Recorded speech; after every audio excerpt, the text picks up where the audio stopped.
Hey everyone, welcome to the show. I'm excited to be here. This one we're going to be talking about why do we behave the way we behave. And this is going to be a great topic because a lot of people don't even understand why they do the things that they do, and that is what this whole show is about. So before we get started, let me introduce myself. My name is Jeff Faldalen, and I'm known as the Potential Architect, and I coach people how to live in their fullest potential.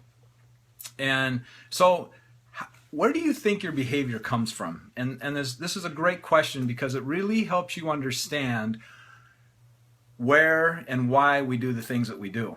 And before I get into that, because understanding there's a couple things to really start out of the gate. And before I get started, you want to stay tuned for this whole video because at the end of this video, I'm going to share with you one of the most powerful resources that I've used in my life. And I've got probably multiple six figures library, but this is a resource that just has absolutely changed my life. So be sure to stay tuned until the end of this video, until the show, and I'll share that with you. So first of all, I want you to think about all behavior is unconscious. So that means that how you behave is actually a result of what's going on unconsciously. See, there was this guy I knew. When he was a kid, he had incredible aspirations. He wanted to do some amazing things in life and had these big dreams. And as he got older, some things started to change within him. Well, what ended up happening was when he was 19 years old, he had a near fatal car accident. And when I say near fatal, he should have been dead. And most people seen that and thought, well, that's what would wake him up because he was pretty much out of control. But the thing that really changed it for him was that when he recognized, but see, his sister was in that car. And his sister was pronounced DOA in that car accident. And see, this guy didn't really like himself. This guy was drinking out of control. He was doing all kinds of drugs. He had a major attitude about life. He really didn't want to live, didn't think he was going to live to be to the age of 25 years of age. And because he lived that way, of course, the consequences were going to happen eventually. In fact, he had people tell him that if you keep drinking and driving, you're going to kill somebody. And this guy thought, well, if it's their time to go, it's their time to go. But he didn't realize that his sister would be involved in that car accident. That person I'm talking about is me. And I did not sign up one day to have that kind of car accident and almost kill my sister. I did not sign up to be an alcoholic. I did not sign up to be addicted to drugs. People just don't sign up to be that way. They don't have that aspiration as a child to say, you know what, I'm going to grow up and I'm going to be an alcoholic. I'm going to grow up and I'm going to almost kill my sister. That's not how it works. It happens because of what goes on unconsciously. So if we look back in history of what my life was about me not feeling like I mattered.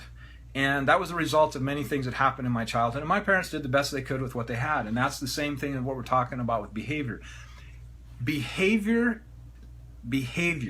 is an adaptation, which means your unconscious mind produces the behavior based off of all of your conditionings, based off of all your values, based off all your beliefs within yourself. That's what creates your behavior. And what happens is that we seem to take on how other people behave personally. And taking it personally is actually what causes us the pain and the resentment and the fears and the things that hold us back in our lives. And it wasn't personal. See, all behavior has a positive intention. Now, if you would look at my car accident, let's take that for example, how is a positive intention out of that? Well, see, I drank because I didn't want to feel that. Now, all behavior doesn't have positive outcomes, obviously, but it's understanding the way I drank, I did it because that's how I needed to deal with life. I didn't know how to deal with my emotions at that time of my life. Therefore, I needed to numb them out. The pain inside of me is what drove me. And like I said, I made decisions as a kid that I didn't matter. And because of that decision, my behavior reflected that throughout my life. So whatever it is that you're decided within you, understand that it's because of decisions you've made about life throughout your life. And also understand that all behavior is unconscious. All behavior has a positive intention, and I don't suggest you just take that on. I encourage you to think about that, because when, say, somebody walks up and hits me and I hit them back, me hitting them back is a positive intention of what I believe how I have to act. Now, I probably wouldn't do that, but I'm just using that as an example. So when somebody hurts us, it's because there's something within them that believes they have to behave that way. Behavior is an adaptation. And there was a point in my life where I used to be a very angry person, which is, I'll get into more about my bipolar here in a little bit. So it's important to understand where we end up having those kinds of things.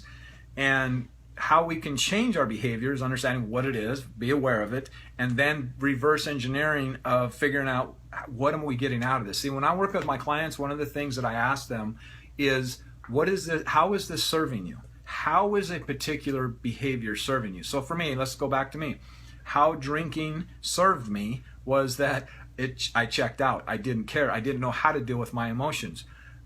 Driving the way I did, how did it serve me? Because people used to call me a crazy madman, and that's how it served me. And so your unconscious is serving up this behavior as an adaptation of believing of this is what it's supposed to do. So it's looking at, how does the behavior serve you? Someone that has an issue with overeating, how is that behavior serving them? Well, what are they trying to hide from? What is their beliefs about themselves? What is their identity? What is their self-image of what they have within themselves? Someone that drinks a lot, not being able to deal with the emotions. Someone that works all the time. Pornography. I mean, it goes on and on and on. And it's not necessarily just negative behaviors. All of the behavior that we do is an adaptation. So really, really step into that and ask yourself, how is this behavior serving me? And one of the things that people use as a kind of a personality thing within business to find out where they at is the Myers Briggs test. The Myers Briggs test is a great tool to figure out where you're at, and a lot of people want to figure out where they're at. So let's look at the Myers Briggs of some of the things that it offers. And the first thing it talks about is, are you an introvert or an extrovert? And the difference between an introvert and an extrovert is just simply what feeds you. Me being alone is where I recharge my batteries. That's an introvert. Deep thinkers are usually introverts. If you have to be around people at a party and things like that, if that's what feeds you, you're probably more likely to be an extrovert. And there's a lot more questions involved than just those two, but I'm just showing you the duality between these different attributes of the Myers Briggs. The next one is, are you a sensor or are you an intuitor? A sensor is able to be sensitive to what's going on around them. They're able to read what's going on. An intuitor is more of a big thinker, visionary, wants to make big things happen. They live in the clouds kind of thing. Then there is the thinker and feeler. Obviously, the thinker and feeler is pretty straightforward. You use your thinking to make decisions. You base more of the things that you do in your life based off your thinking, or you make your decisions based off your feelings. Then, now these are the 6 that Carl Jung came up with. Well, Myers Briggs added the last 2, which is a judger and a perceiver. And a perceiver is someone that can be very present. They're able to perceive things. I mean, think of the word. They're able to read things as they happen and not really get caught up into. They're more of an observer. Where a perceiver or a judger is very, got to have it happen this way, got to make it this way. They can be very authoritative. They can want to make things happen the way they want to happen, when they want to happen. They're the kind of person that gets things done. They're the person that lives by the count or the Rolodex calendar and things like that. So, but this is the blind spot with the Myers Briggs that I said that I would talk about. Is that when I took the Myers Briggs, I was like, cool, man. Now I know who I am. I'm an INTJ. Well, I scored 100% on the intuitor part of it. I'm like, yeah, cool. I'm an intuitor. But the problem I didn't recognize was that because I was such an intuitor, I had a major blind spot, which was being a sensor. And I was a pretty strong judger, which caused a blind spot for me being a perceiver. So use the Myers Briggs rather than a label that legitimizes who you are, because we're always looking for things that we can call ourselves. We want an identity. And the issue with that is that if we're not balanced, we can only go in one direction. So if I was an intuitor, I was clear over here, I had to go only one direction to become a sensor. I didn't have any balance. So look at the Myers Briggs as an opportunity for you to, as an orientation tool. Where am I on this scale, and how do I strive to get balance in our lives? Because so many people attach themselves to labels. And I'll talk about more about that here in a little bit, because when we label something, what happens is our behavior wants to unite with that. So so what are the labels you've chosen for yourself? Do you see yourself as loved and highly favored, or some other things that don't serve you the way that you want them to serve you? It's very important to understand how you have labeled yourself, because how you label yourself, your unconscious has to unite with it. We're homeostasis, which means we unite. We have to be congruent with the beliefs and the values that we have within ourselves. So it's really important to become conscious of, what have I labeled myself with? Because, like I said, it wants to defend those things. So use the Myers Briggs as an orientation. Now, there's a couple things about the Myers Briggs that it doesn't include, and one of those is Yin and Yang, understanding masculine and feminine energy. And that adds a whole new dynamics to the Myers Briggs, is because there's people that are more feminine and there's people that are more masculine. The Yin is more of the nurturing, loving, caring, protective, where the Yang is more of the conquer, the get things done, the more masculine energy. And looking through the eyes of just Yin and Yang changes the aspects of all the other 8 aspects of the Myers-Briggs. So then there's the other aspect of it that a lot of people don't talk about, and that's light and darkness. And I don't need to tell you that there's darkness going on around this world right now. And it's not to be afraid of, it's understanding how do we feed that darkness, because what we focus on expands, my friend. And the more energy goes into something, the bigger it becomes. And this is really important as to why we need to inventory what it is that we're thinking, because, I mean, just think about this right now. Play this game with me. Think of a happy thought. Think of something that just makes you incredibly happy. And think about how that feels. Think about how light that feels, how good that feels. It's a great place to be, okay? And you can put yourself in happiness just like that. Okay, now I want you to think about, and you're free from this, but I want you to do this just for the exercise purpose aspect of this, is I want you to think about sadness. Think about sadness. Now think about how that feels and the weight of that. And see, that isn't a feeling that feeds us. That is a feeling that drains us. So it's really important to inventory what we're thinking, because it compounds over time, and pretty soon we can be in this dark place that we have to use something to deal with the pain that we're having inside of us. And in upcoming episodes down the road, I'm going to be talking about the difference between pain and suffering. So by all means, click the button above to subscribe to this live feed so that you so that you can be a part of upcoming episodes, because what I'm going to be sharing with you in this show is some of the stuff that I share with my one-on-one clients. So this is not public information. This is very inside stuff that can really, really help you take your life to another level. So be sure to subscribe to this, and be sure to comment any questions that you have below so that I can do my best to answer you and serve you on this show. So the next thing I want to talk about is Hippocrates. Now think about that. Where do you think the word hypocrite came from? Now, I don't know this for sure, but I suspect that it came from Hippocrates. Hippocrates came up with what they called, he was back in the, I believe, Roman times or something like that. I'm not, Greek actually is what I think. He came up with what they call humors. Now, humors are personality types, okay? And we've all heard the otter and the owl and the Labrador and things like that of different personality types, but I'm going to explain a little bit more about where that was based off of. But the thing about humors was that he thought that these different personality types was based on water, which is not accurate. So let's talk a little bit about the humors. The humors are, first of all, there's the cleric. Cleric is the very powerful, very forceful, very leader type of person. Then there's the phlegmatic. The phlegmatic is the one that really understands people, enjoys being of service, can be very stubborn, gets along with people, is really the kind of person that orchestrates everything and makes sure everybody gets along. Then there's the sanguine. The sanguine is the life of the party. very free spirited, very don't attach to anything. They're usually the ones that's usually late. They're the ones that makes plans and doesn't show up. That would be more of the sanguine. And the sanguines, one of their downfalls is that they don't seem to attach themselves to anything real well. Then there's the melancholy. The melancholy is the one that is very down to earth, very rational, very strategic, does a lot of numbers and things like that. So if we associate color with each one of these, or a personality, or let's say we'll use animals to go through each one of these. So with the cleric is the lion. The lion is the fire, the powerful, very forceful, very leader, make things happen kind of person, very impatient.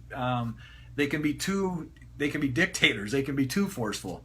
They can be a 50,000 degree fire, which is intense, right? So and it's understanding the polarity. There's good things about each one, and there's not so good things about each one of them. So then there's the phlegmatic. Phlegmatic would be the otter, the blue, the water, having a good time, being able to take life as it comes. They can be kind of lazy at times. They like to take things the easy way. They're very good at understanding people, and they're very good about bringing things together. So, and again, that would be a water element, which would be the phlegmatic, and water type, which, like I said, think about water. You throw a rock into the water, it disappears instantly. You don't see anything else out of it. So they can be very, very, very, very stubborn. So then let's talk about the sanguine. Sanguine would be air energy, which would be the golden retriever. They're the hospitable ones. They're the ones that like throwing parties. They're the ones that like that really down to earth, great people. And like I said, they can be what considered, I don't like using the term, but what some people call an airhead. They're very in the moment. They don't like planning things out. They're very spontaneous, very fun to be around. They can be very self-centered. That's the other part about the sanguine that can be a downside of them. Then we get into the melancholy, which is the green, which is the earth element, which is would be the owl. The melancholy, very rational, very numbers oriented, very system oriented. More of your engineers, your accountants, people like that would be more considered melancholy. But the bad side of a melancholy is they're talk very low of themselves. They take criticism very, very to heart. You got to be very careful with how you talk to them. So it's really important to understand that not everybody is from the same mold. And the more you understand this, the more behavioral flexibility that you will have. One of the biggest revelations I had in my life, and I know that this sounds absolutely crazy, but when I hit it, it was like, oh my gosh. And that was, hardly anybody thinks like I do. When I thought everybody thought like I did, and that I thought everybody understood me. They don't. And they don't understand you, and you don't understand entirely what someone else is thinking. So to assume that creates a blind spot, because everybody is unique. Everybody is an individual, and everybody has different personality types, plus all of the different Myers Briggs aspects of it. Then there's multiple tests out there that come up with personality types so that you can understand who you are. And the more you understand who you are, the more you can understand who other people are. The more you accept you, the more you accept those around you. And my friend, I need you to understand this. More importantly than anything, I am not got this perfect. I don't. I strive for this every single day. This is my life. My goal in life is to master this stuff, master emotions, master my mindset, master my spirituality, all the different things in my life. And it's a process. It's not an event. So being able to have this awareness, the more you can unlock new things within your life that can make new possibilities happen for you. So I want to talk about, and the reason it's important is, again, don't get attached to labels. These are tendencies. These are not concrete things that we have to attach ourselves to, because this is the danger of it. This is what happened with me when I was diagnosed with bipolar, which was quite a while ago. And I was in a really, really, really dark spot in my life at that time. And I had been clean from drugs and alcohol, I don't know, well over a decade at that time. Had been on antidepressants at that time, or earlier when I first got clean, and I was just in a really bad spot. I was going through a divorce, and I was just an emotional wreck, trying to get a business off the ground, and just in a really, really bad spot. Well, because we have this curious nature, and we want to, and where I was at that time, I wanted an easier way out. I thought that I didn't know that then, but this is what was going on. I was looking for some way for me to get out of the pain. I couldn't understand. I'd done all this work, I'd done all this therapy, had all these things happen, and yet I was still all over the place. Well, I had one friend of mine talk to me, and he's like, well, I think you're ADD. Well, why did he think that? Because he was. And it was understand, and see it now, and all of a sudden it's in my awareness. All of a sudden I start seeing commercials for ADD prescription medication. I was like, yeah, I can totally relate with that. You're free from this, by the way. And so I go and talk to a doctor and say, look, this is what I think I have. And he started sharing with me. And he's like, well, I think you might be bipolar. Now, I had associated some things with what bipolar medication was, and I did not want to be that. Now, before I go any further, I want you to understand I am not a medical doctor. I do not claim to be a medical doctor. I do not give diagnosis. I am sharing my story. If you have anyone that is on bipolar medication or yourself are on bipolar medication, I am not telling you what to do in any stretch of the imagination. I'm sharing my story with you. And so I want to be very, very clear on that, because if you seek medical help, I can help with some other things, but seek medical help on that. I am not here to tell you what to do with your own experience. So I go to this doctor, and I'm talking to him about my symptoms, and he's taking notes and asking me all these things. And then he looked at me and he said, Jeff, I am not going to F you. Now, I was like, whoa, what the heck? I was terrified of giving up my state of mind. I was terrified. I didn't know what this stuff was going to do to me. And based on my past experience with when I was on antidepressants, people said I was a zombie. This was when I was in architecture school, when I was on the antidepressants. People said, dude, are you okay? You're walking around with your heads in cloud. I was like a zombie. I didn't want to go back to that. But I didn't want to go on the way I was going on. I was just out of control. And one of the things that the medical doctor said to me before sending me up for my evaluation was, he said, if I give you ADD medication and you're bipolar, you will hurt people. And I went, well, I was already hurting myself, and I'd already hurt a number of people around me in my life at that time. And I says, I don't want to do this anymore. And it took a while for me to get my medication dialed in. But I was on that medication for, I think about 8 or 9, maybe 10 years. And I had a day that changed my life. I was actually learning to become a NLP practitioner and timeline therapy and some other things. And what was going on is I'm one of those kind of guys that sits up front of the room. And they're talking about one of their clients. And this client was an alcoholic, drug addicted, had issues with pornography, had multiple things going on, and he was bipolar. And they did some techniques with him and was able to get. Now, I'm sitting here listening to this, and this story is my story. And I am freaking out. I am scared. I'm sweating. My pages are sticking to my hand. And I was amazed. I knew my life was about to change. My life was about to change beyond my wildest, because the psychiatrist that prescribed me my bipolar medication became a very, very good friend of mine. And I knew that me getting off bipolar meds was probably going to challenge that relationship to the point of it not being a relationship anymore. I knew that one of the symptoms that they say about bipolar medication is that you're going to want to get off of it. There was a number of things, and I had a lot of friends in the medical industry that was really, all of this stuff was going on inside of me, and I knew my life was about to change beyond anything I'd ever had happen before. Well, I went through the techniques, had straightened up a lot of things, cleared up a lot of things, and was able to get off of the medication. And again, I am not suggesting you get off the medication. I am suggesting you talk to somebody, a professional, about this. And I am just sharing my story with you, because I am not by any means suggesting that you get off bipolar medication. I want to be very clear on that. I am not a medical doctor. So, but why I share that with you is because once I labeled myself as bipolar, I'm bipolar.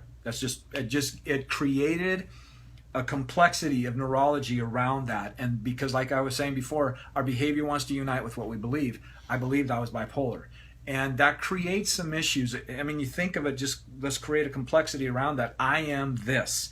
Now, everything I do is a result of what I have labeled myself to be, whether it's fantastic. Whether it's depressed, whether it's now let's be clear here.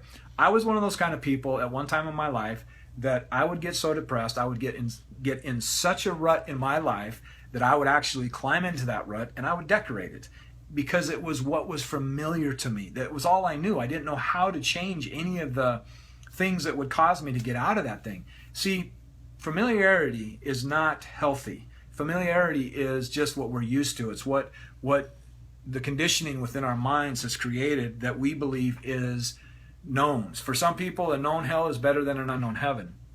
So I'd really encourage you to think about what you think, how you think about your life, because how you think about your life is going to determine how you feel about your life. And and I'm seeing a number of people get on here. Has anybody got any questions? Be sure to ask me any questions that I can ask, because you got me live here. Obviously, you can see this later on, but you have me live. You can ask any question that you have, and I would be more than happy to help you with whatever it is that you have going on. But understand what determines the way we behave is understanding that our behavior is an adaptation, and it's unconscious. And it's like one of my favorite quotes is by Carl Jung. And he says, if we do not make our unconscious conscious, it will control our lives, and we will call it fate. Friends, you have the ability to design your life. You have the ability to feel the way you want to feel. In fact, what determines how emotional you are about anything? What determines how emotional you get about anything? I want you to think about that for just a minute, because when somebody else's behavior hurts us, we take it personal. And that is what causes the pain and the suffering within us. And it's not personal. So just understanding that, we can start loosening up on these things that have happened in our lives. It is not personal, whoever hurt you. They were doing what they felt they had to do in order to get wherever they had to get. Don't take it personal. First of all, let go of that, because that's the part of us that hangs on to it. And the more, think about these negative emotions as little 5-pound weights. You're walking around, I'll pick up this one, I'll pick up this one, I'll pick up this one, I'll pick up this one. And then pretty soon we're going, I feel like shit. I feel like shit. Well, you've picked up 200 5-little-pound weights and you're dragging down. So it's understanding, it's learning to, you can't manage something that you don't measure. So it's really important for us to manage or to measure what it is that's going on inside of our head and being clear about what is happening with that. Because the more we do this, the more we're creating neurology and patterns around to do that. So let's play a game. What I want you to do right now, without even thinking about it, I want you to fold your arms. So just fold your arms, however that is. I want you to fold. Now, if you're driving, please don't fold your arms. Fold your arms, okay? Now what I want you to, now you didn't even have to think about how to do that. You just folded your arms, right? Because you've done it countless times. Now I want you to fold your arms the other way. See, now I have to think about it, right? Some people can do it more than others just because they've done it more. That is our nervous system's patterns. And the more we learn to interrupt those patterns, the more we can start unlocking new possibilities. And I really, really want you to understand that. See, this has been a quest of mine all of my life, because after that car accident, I didn't stay clean. After that car accident, I had a 12-inch rod stuck in my leg. My neck was wired together. My sister's jaw was wired together. She is actually blind in one eye today as a result of that accident. And I still drank. Because I didn't understand addiction. I didn't understand why my behavior was doing what it was doing. And you would look at that and go, you are an idiot. How can you do that after you have done all of this? I had no idea. It's unconscious. And I went into treatment for a year, or for a month after that. I was laid up for a year, and it took me another 4 years before I entirely got clean. But what changed everything for me, that gave me the ability to actually get clean from all chemicals, except for the medication that I was prescribed, which, yeah, interesting way of saying that. But what changed everything is I made a decision. And I was in another dark spot in my life, and I said, I want a better quality of life. That was my decision. I want a better quality of life, because I knew deep inside of me there was something out there. Just like right now, as you're listening to this, you know there's something more for your life. You know there's so much more that you can have in your life. And it's not a matter of being grateful for what you have. It's about experiencing this life of abundance that we've been given. It's about doing the best that we can. It's really pushing ourselves outside of our comfort zone. And again, subscribe to this video or this live feed, because I'm going to be talking about comfort zones and the illusions of those down the road, and how to master your emotions and all anxiety and depression, all that stuff. That's what I do. So you have everything that you need inside of you to have the life that you desire. And it's a matter of you learning to get honest with who you are, digging deep in and questioning what is going on. So here's a great strategy that I want to leave you with. And then I'm going to share with you this resource that absolutely changed a lot of things for me. So when we have a problem, okay, what happens? We've got this problem, and the problem's right here. This is the problem. And I am so focused on this problem, and this problem is just, and the more we think about this problem, the more energy we give it, the more focus we give it, the bigger it gets, and the more it owns us. It just like grabs us, and it's like this, where it's the problem, it's the problem, it's the problem. We've got to have strategies that snap us out of that. So here's a question that you can do that the next time you're faced with something that is overwhelming, that is like, oh my gosh, this is so incredibly powerful that I don't know what I'm not going to survive, right? Because we have fight or flight wired in our nervous system, but it's learning how to interrupt that. So when you're sitting there and you're focused on a problem, and the bigger it gets and stuff like that, here's the question you ask yourself. What's not the problem? What is not the problem? And just as soon as you do that, it changes your focus from here to here. This is why this is important. We are subject to what we focus on. This is where anxiety comes from. Anxiety is focusing on what we don't want. And the more we focus on it, the more it owns us, the more energy it gets, the bigger it gets, the more overwhelming it gets. And pretty soon our whole nervous system is in fight or flight, and we're freaking out. That's why. It's learning to kill the monster when it's small. We have to be able to measure what's going on each time something comes on. Now again, I'm telling you, I have my days. I have situations that are going on in my life that are challenges for me. That's another thing. I don't have problems in my life. I have challenges. Challenges are, and the reason it's a challenge for me is because I don't know how to handle it. I'm going to learn how to handle it, and my resistance to it is going to cause more suffering. So the more we step into understanding and trusting ourselves that we have handled the most difficult things in our lives already. Think about walking. Just take the concept of walking. How long did it take you to learn how to walk? Well, for some it took what it took, right? Others it took what it took, but you didn't give up. You kept going. You didn't think about, oh, I'm never going to get this. I can't make this happen. You just kept going until you made it happen, right? That's the same thing that if anything else that we want to do in our lives, if we put it out in front of us, we can make that happen. And there's a few other things that you can do. So first thing is change the question. Change the question of whatever it is that you're having happen. So instead of asking, why is this happening to me? Because when we ask why is this happening to me? All you're going to see are the reasons it's happening to you, right? That's not going to offer you new opportunities and new awarenesses for you. So when you ask, what can I learn from this?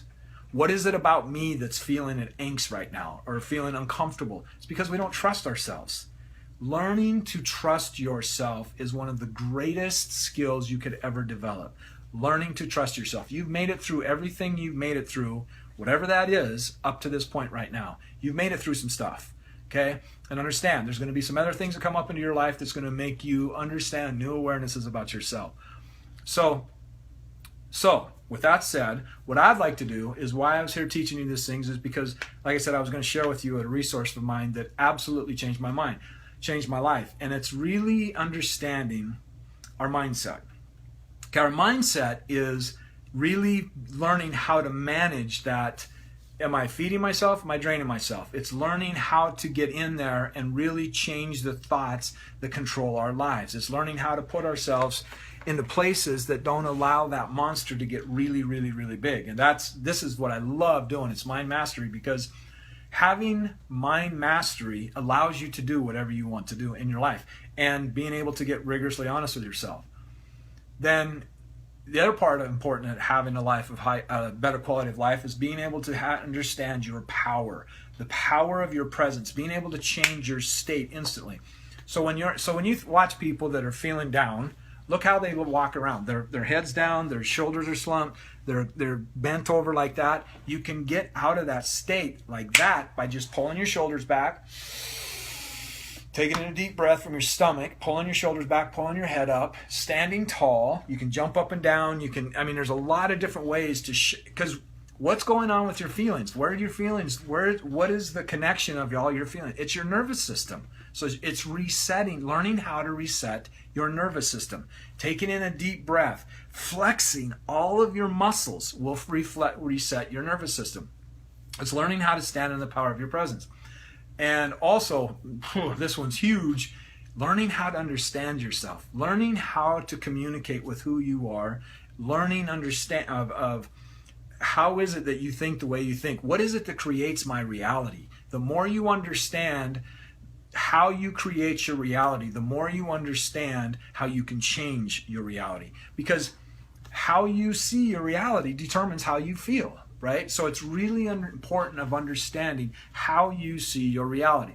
Then also knowing how to see how other people see their reality. There's a term that I use a lot with my clients is the map is not the territory. The words we use do not represent the experience. For example, I walked across the street. Well, okay, there's very small piece of information, but as I was walking across the street, I heard a bird singing in a tree. And see, as soon as I say that, your head starts going down experiences that you've had where you've seen a bird singing in the tree. And it's understanding all of that and how it works. And it's a great, great, great skill. Then the next part of mastery is learning how to influence yourself. Really looking at how do I communicate to myself? What are the things that I tell me that gets me to feel and think and behave the way I do? And me understanding that, of being able to influence other people. A lot of people have an issue with this, well, I don't want to influence people. Well, okay, how about getting a raise for your job? How about getting more clients? How about getting your children to behave the way you would like to behave? How about communicating to your significant other the way you would like to rather than the way you've been conditioned? Because the reason divorce happens, my friends, is not because of finances and sex, like everybody thinks, right? That is naive to think that that's what causes most divorce. It's communication. Communication is everything in life. And if you don't know how to communicate effectively, you're not going to get the results that you desire. It's just that I'm not here to be a pessimist or an Eeyore or anything like that. It just is what it is. The more we know how to communicate, the more we can influence other people. And it's not manipulating them. It's not any of that at all. It's being able to get people to understand us correctly and get us for us to understand them correctly, because you have two different realities when you're communicating with somebody. You tell this person to think of a truck and you tell this person to think of a truck. They're going to think of two entirely different things. And when that happens, you're not communicating on the same page. So it's really important for you to understand that. And the more, when I tell my clients one of the things that you can master that will radically change your life is communication. Communication is everything in our lives. Not only how we communicate to other people, but how we communicate to ourselves. And so what I want to do is, now I said, I've got, my library's well over multiple six figures of what I've invested in myself. And that's what's allowed me to get where I'm at today. It's been a journey. It's been a road. And I want to share that with you. I want to extend that to you. So the resource I'm going to make available to you is, you can find it at www.thesuccessawakening.com. www.thesuccessawakening.com. And what you're going to find is, this is my coach. This is the guy that coaches me and has radically transformed my life in the last 6 months beyond anything I could have comprehended. But what he wants to do is he wants to make this product available to you, this, what I just shared with you, at a ridiculous, it's crazy, but then he wants to give you 2 free sessions. And anybody that purchases this from this video through that link, I will also give you 2 sessions. I will include that with this.